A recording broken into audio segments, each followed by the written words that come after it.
Greetings, guys, gals, non-binary pals, and welcome back to another video. I was told a week ago that I need glasses, and I went and picked them up today, which is why I have no makeup and also am wearing glasses. I'm trying to adjust to them because right now everything feels real weird. I've never worn glasses before. Really strange. I can see, but also I'm a bit nauseous.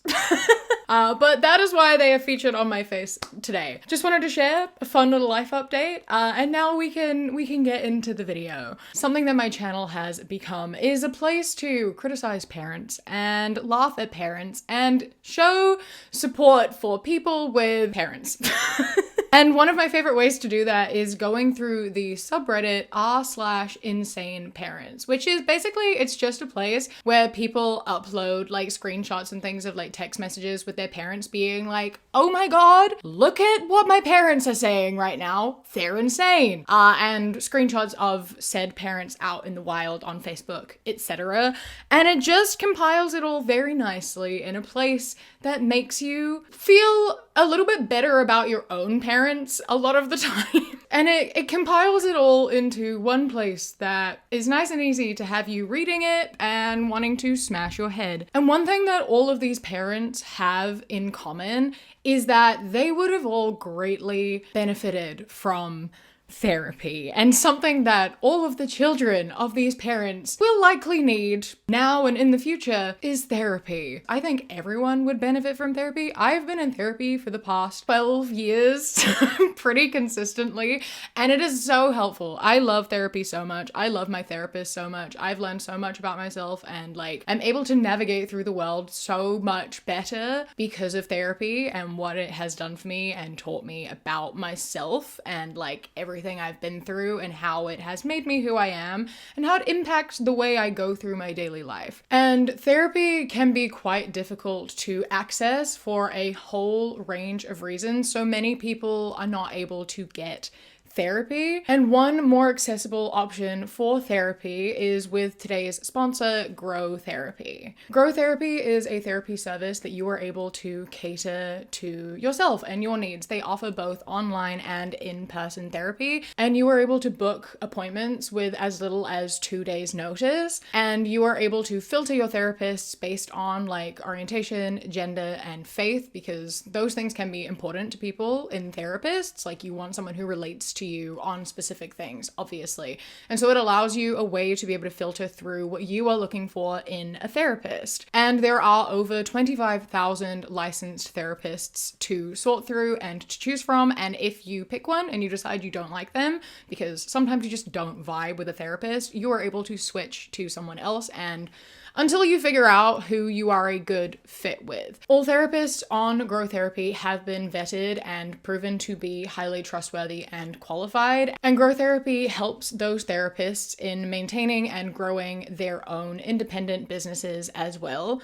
And each of these therapists, as well as being able to filter through specific things you are looking for in them, it gives you a little bit of information about them as well, so you can find someone who is a good fit for you. And something that is also really great about them as a provider is that they work with over 125 insurance companies, which can mean that your therapy sessions per session could cost as little as $0, which is so good because therapy can be incredibly expensive. So this is a way that makes it a little bit more accessible as well as easily catered towards you as well. So if you are looking at an accessible therapy provider and finding a therapist that works for you, I highly recommend checking out Grow Therapy using the link growtherapy.co/queerkiwi or scanning the QR code up on the screen. I hope that it serves you well, as therapy has served me incredibly well myself. And with that, let's dive into looking at some people who definitely would benefit from therapy and definitely should have had it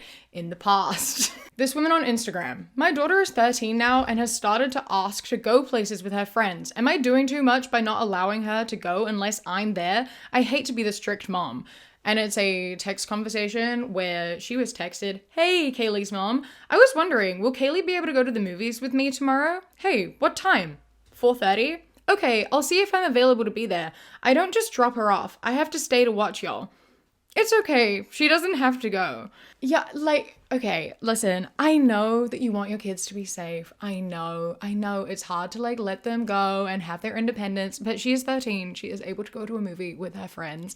Just be there to drop her off and pick her up. By having to be there and supervise and watch 24/7, you are impacting her independence and her ability to like hang out with her friends, because she's not going to be invited to as many places if she's not able to go and just like be with her friends and they are being watched constantly. She is at an age where she needs to be given a little bit more freedom and a little bit more independence. And you need to just like accept that and back away and like chill out a little bit, because otherwise it's going to have a very negative impact on your kid's social life and just her life in general, and possibly cause some like attachment issues and some separation anxiety, and you just don't want to do it. Let her go to the movies with her friends. Is what I'm getting at. This is a woman who posted on TikTok, a drag path, but it's me healing last year after my husband left me for my daughter, and crying in the car. And this has 300k likes, by the way, because obviously everyone's like, what the fuck? Oh my god, that's so fucked up. I hope not in blaming the daughter and instead in blaming the husband, because there would have definitely been some grooming that happened in that situation. However, it's a lie. Her daughter then posted, "Sometimes you have to watch your mom publicly accuse you of sleeping with her husband and go about your day." Why would you make that up? Why would you make that up? What is wrong with you? Why would you go on the internet and be like, you know what's gonna get me attention today? If I just accuse my daughter of sleeping with my husband. What is wrong with you? Get therapy. Like, what the fuck? What is wrong with you? I don't understand the things people do for clout. I truly don't. I truly just do not get the things people do for clout. What are you... This is a photo of a text this woman sent about her daughter to her daughter's father. And it reads, "She has on all black, combat boots and those gloves over her arms. It stresses me out so much.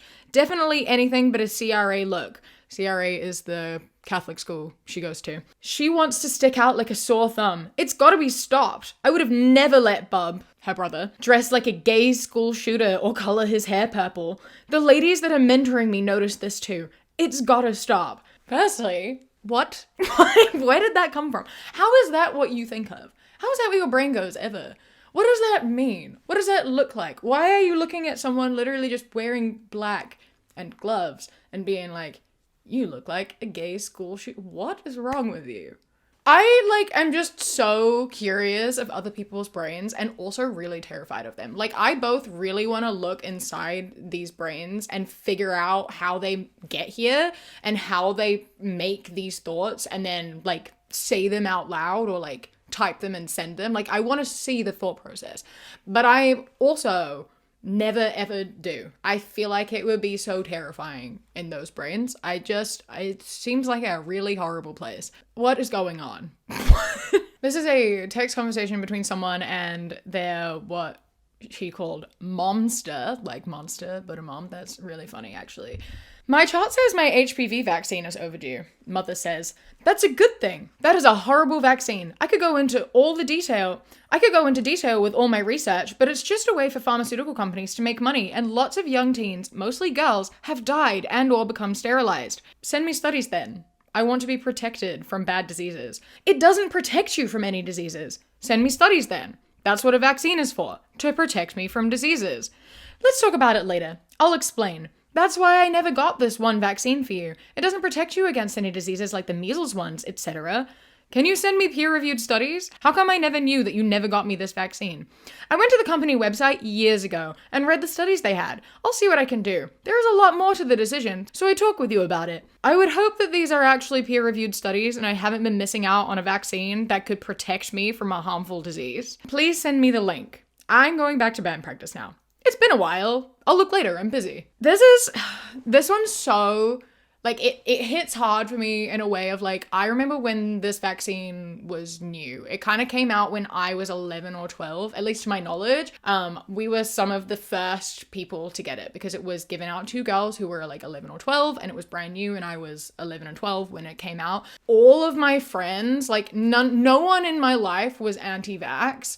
All of my friends had all of their vaccinations, but so many of them did not get this vaccine. Their parents did not give give them this vaccine because there were like a few people who said that, you know, like, oh, it's new and it's bad and it has all these negative side effects because look what happened to this like one person. So I knew so many people who were fully vaccinated whose parents claimed they were not anti-vax, who would not get their kids this vaccine based off of just like a few rumors and some like just some scare stuff that was happening, right? I at least understood it a tiny little bit then, like it was a brand new vaccine, so, you know, people are wary of when things are new. However, I think that, you know, by the time a vaccine has come out, it's been studied and tested long enough for you to know that it is safe, right? Like it came out because it was proven to be safe. It tells you what all the risks are and how small the chances of anything going wrong are. There is no reason for you to be like, no, it's bad because I read some post that someone made sometime. We actually studied the HPV vaccine specifically when I was in year 12 in biology because of all of this, because of how much people hated the vaccine at that time. It is such a good vaccine. It is so helpful. It protects you against HPV, which is a massive thing. And also it helps protect you against different types of cancer as well, like of the mouth, the nose, the throat. Like it helps protect you against that. It helps protect you against cervical cancer. Like, why would you not get this? It doesn't protect you against diseases. It protects you against cervical cancer. Bro. Yes, it does protect you against diseases. Let's be so for real. I love this woman being like, I studied it a long time ago. Oh, I have sources. Okay, give them to me. No, later. Can I have the sources? And they exist. But I'm busy right now. So, I'm not, no. And that's how you know she has no sources. There is no reliable information saying not to get the vaccine because it's all just a bunch of fear-mongering, as per all anti-vax stuff is. This is a comment on a Facebook post. I'm going to read this comment and then I'm going to tell you the relationship between these two people. Okay? This is what the comment says. You are better than these pictures you post. Stop with the duck lips and the boobs hanging out. Goodness sakes. One you even look in the bathroom with the stall open. You are old enough to know this image is not okay. Social media follows you everywhere, especially when you look for a job. Put your clothes on and act your age. And then she posted saying, if anyone has a problem with anything I post, you are more than welcome to not cause a scene on my timeline and unfriend me. I promise I will not take offense and will not miss you in the slightest. And the same woman commented, I did. I'm so glad my son didn't stay with you any longer. You already slept with most of the boys in school, and it was definitely not because of your wonderful looks or personality. They just knew you were easy. Grow up, and I'm unfriending you. Who wants to look at trashy girls? Now, firstly, holy shit. Secondly, you read this comment and you see, oh, this is a boy mom. This is a woman who is commenting on her son's recently ex-girlfriend's post because she's upset that her son has been hurt and she wants to come into the rescue and defend him and fight everyone who's ever been mean to him. They dated in high school 15 years ago. 15 years ago. They dated in high school 15 years ago. And this woman is on her Facebook page 15 years after they broke up when they were teenagers, slut-shaming her and being like, you are disgusting. I'm so glad my son isn't with you. And then, slut-shaming her for when she was a teenager too, mind you, being like, all the boys at school slept with you, and it's not because you were a good person, it's because you were easy. Saying that to someone about when they were a teenager is fucking wild. What is wrong with you? What is wrong with you? It's bad enough saying that to someone who is an adult. It's bad enough saying that to someone who is an adult about a time when they were an adult. Saying this to someone about when they were a child, what is wrong with you? Why are you still friends with her on Facebook? I understand, listen, I could sit here and be like, why didn't this girl unfriend this woman, the mother of her ex? But sometimes I also like to stay friends with people just to post stuff that I know is going to piss them off because I'm petty like that. I don't use Facebook anymore, but there was a period in time where yeah, I did do that. I friended my homophobic uncle and then just started reposting a bunch of gay shit because I thought it was fucking hilarious. And then I just waited for him to block me. I had a great time. I thought it was so fun. And this could be one of those instances. I'm not gonna say anything. You can do what you want. You can be friends with who you want. She's choosing to keep being your friend, so you can keep posting whatever the fuck you want. If she doesn't like it, that's on her. She can unfriend you. Ridiculous. Absurd. Imagine saying that. As I said, the inside of these people's brains terrifies me. How are we here? Why are we here? What are you doing? This is a text from a father to his daughter, who is like in her 20s, I believe. Hi, I've been concerned about you coming home very late lately. I just want to make sure you're safe. You've mentioned going to the movies often, and I'd like to understand more about how you're spending your time. If you have extra time, it might be helpful to consider getting a job or engaging in something productive. I'd also appreciate it if you could keep your location on so I know you're safe. Let's talk about when you have time. I love you and care deeply about your well-being. I sense that you are hanging around with bad people, and they are influencing you negatively. You go to clubs, probably exposing you to drugs and alcohol. You are not looking for a job. After today, if you don't come home by 11 p.m., you will have to stay outside. You cannot be coming home every day very late and dressing like a prostitute. And before I talk about this message, she did share a photo of what she is wearing, and she is just wearing a grey t-shirt and like long black trousers. I thought they were leggings. They're not even leggings. They're like straight leg trousers. So literally the most basic outfit in the entire world. Not that dressing like a prostitute is a real thing or means anything at all, but she's literally wearing a t-shirt and like long pants. So also just the hypocrisy in the statement of being like, I'm just concerned about your safety and well-being. I don't like that you're coming home late because I don't know if you're safe. But if you come home late, you have to sleep outside. If you are telling your child they have to sleep outside, you do not care about their safety. You care about control. Period. End of. Like, there is no concern for safety if you're telling your child they have to sleep outside. What is wrong with you? Oh my god. Why? It's astounding that we have to say these things. Like, this should just be something that you know. Why is this something that is like low-key normalized too, by the way? Like, you hear this threat a lot. It's like, if you get home, you're sleeping outside. That's not okay. That's not okay in the slightest. My house, my rules. Okay. But also, like, your child deserves to be inside a house. Your kid is meant to be safe. My house, my rules. Yeah, and it's like a life, right? Like, your job as a parent is to protect them. Your job as a parent is to make sure they are safe and, like, protected. So, like, shutting them out or making them sleep outside, how do you think that is helping anything? You're not following my rules. Okay, so you're going to, like, put them in a situation that's, like, actually dangerous? It's just so fucked up. I don't know why this is something that's normalized. Don't fucking do that. Like, you can be annoyed that your kid is like not listening to you, but that doesn't mean you should punish them in a way that's like genuinely dangerous, especially in this instance where this like person is like an adult, right? So like, I actually don't think they need to abide by your rules in like coming home at specific hours. I think if they are an adult, they can in fact come home whenever the fuck they want. This is a photo of a woman with her son who is 13, and she says, things my 13-year-old does: opens my door/car door, pumps my gas, pulls my chair out, walks on the outside, parking lots, sidewalks. Girl, what? These boy mums, man.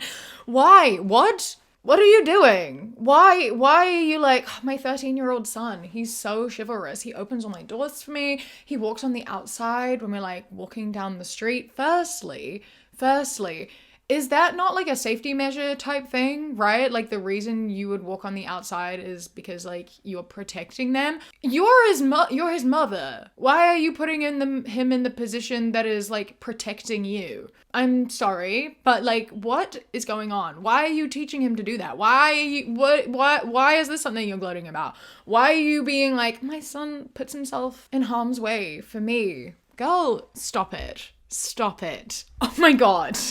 This entire thing is very that like emotional incesty type vibe, right? This is the partnerification of your child, and that's not okay. That's not okay. You need to not do that. Please and thank you. I am begging you to stop.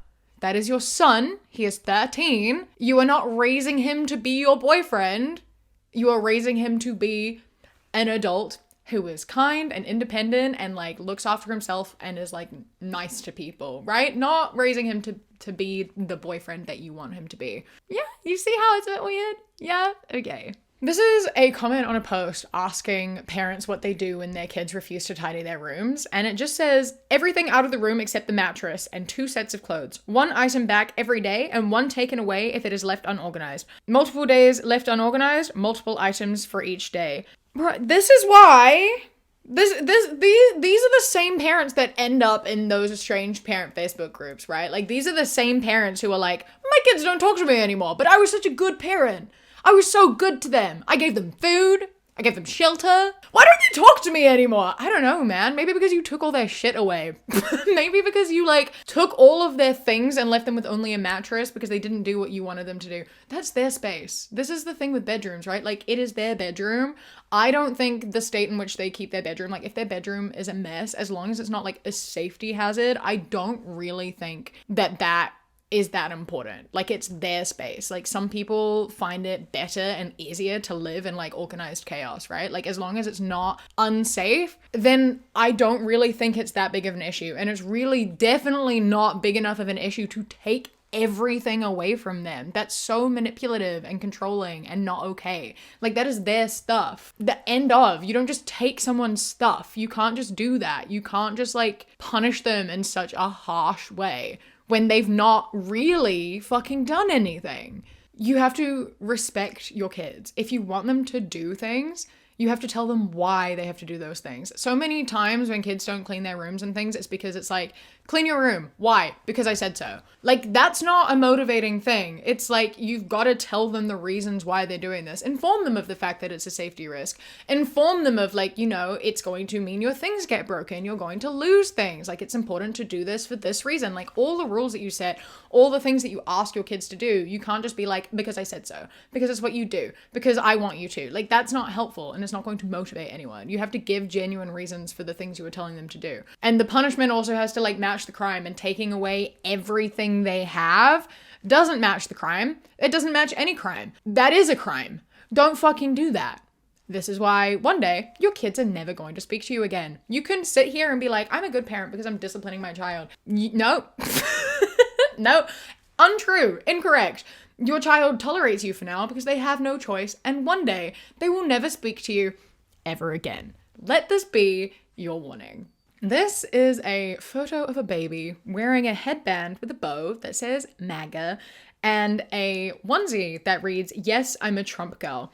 And her name is Melania Liu. And it's hashtag future first lady, hashtag Trump baby, hashtag MAGA. Firstly, how fucking wild to have a baby and tag it hashtag future first lady, not future president. She's the most important thing your child is going to do, your daughter is going to do, is marry the president. You don't want her to be in a position of power. You don't want her to be president. You don't want her to, you are looking at your newborn baby being like, hell yeah, one day she's going to marry an important person. But like, we, queer people, we are the ones who are, you know, forcing sexuality on people. We are the ones who are sexualizing children. We are the ones who are politicizing children, not the people who are literally dressing their babies in political clothing and naming them after the wife of a president and saying that one day they are going to marry the president.